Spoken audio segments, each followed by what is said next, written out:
Hello students, my name is Avinash Jadhav and welcome to my channel Tej Padhai. और आज मैं लेकर आया हूँ एक्सरसाइज 7.2 से क्वेश्चन नंबर 10, जो कि इस एक्सरसाइज का लास्ट क्वेश्चन है। तो कोऑर्डिनेट ज्योमेट्री का ये लास्ट क्वेश्चन है। आइए समझते हैं। Find the area of rhombus if its vertex are this this this and this. ये सारे वर्टेक्स हैं। इन वर्टेक्स से हमें एरिया ऑफ रोम्बस निकालना है। तो पहले रोम्बस बना लेते हैं, उनके वर्टेक्स लिख लेते हैं। तो देखिए, सबसे पहले एक रोम्बस डिज़ाइन करा जाएगा।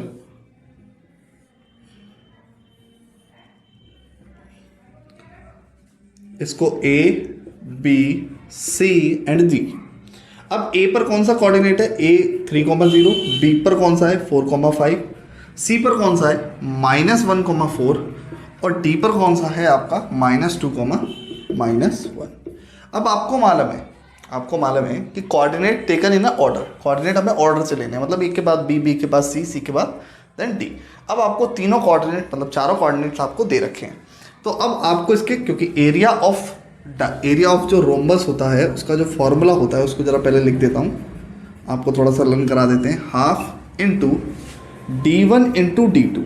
D1 D2 जिसमें क्या है? Diagonal of rhombus.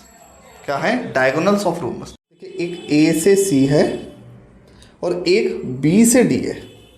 दो डायगोनल्स है। इसको पहले वाले डायगोनल को AC को D1 मान लिया और इसको D2।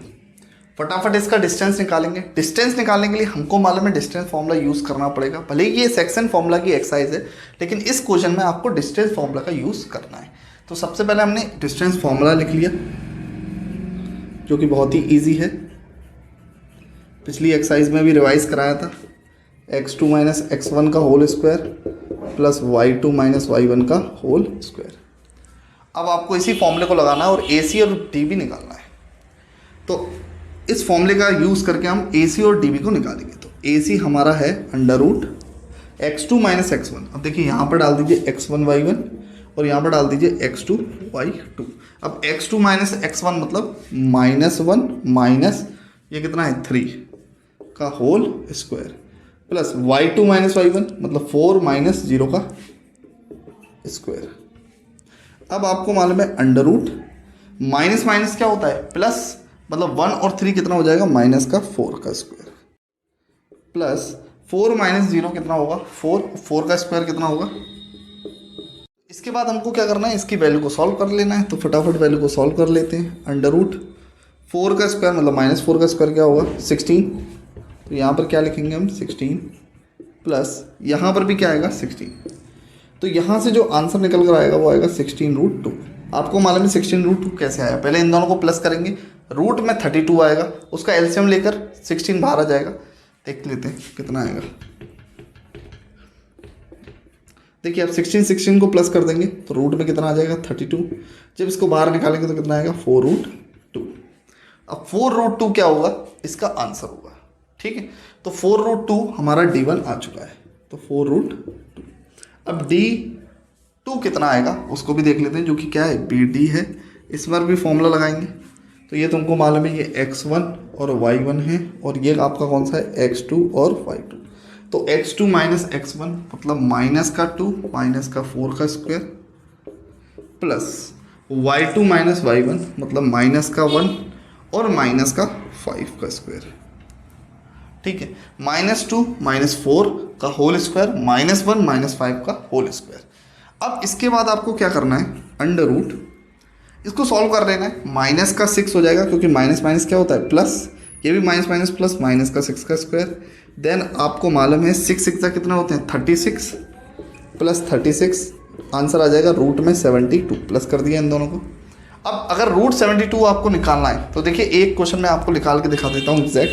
72 का आप एलसीएम ले लीजिए। 2 36, 2 18, 2 9, 3 3 एंड देन 3 1। तो आपको मालूम है इसमें पेयर कितने बनना है? एक तो 2 2 का पेयर बनना है और एक 3 3 का। तो यहाँ से एक 2 बाहर आ जाएगा रूट के और एक यहाँ पर 3 बाहर आ जाएगा रूट से। तो यहाँ पर जो आंसर निकल कर आएगा वो कितना आएगा? 2 3 6 रूट में अंदर क्या रह गया? खाली एक 2 यूनिट्स। ये अभी यूनिट्स तो इसकी बताई नहीं है, तो इसमें सिंपल यूनिट्स लिखेंगे। ठीक है, अब एरिया निकालना है हमको। तो एरिया का फॉर्मूला हमको मालूम है, area of rhombus is equal to half d1 into d2।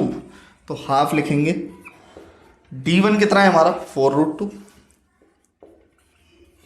d2 कितना है 6√2। अब आपको क्या कर देना है यहाँ पर, √2 क्या हो जाएंगे 2, तो यहाँ पर आएगा 4 इंटू 6 इंटू 2, क्योंकि √2 2 और एक ये 2 अपॉन में क्या आ जाएगा 2, इस 2 से 2 कैंसिल, 6 4 से कितने होंगे 24। तो यहाँ पर आ जाएगा आंसर 24 स्क्वायर यूनिट।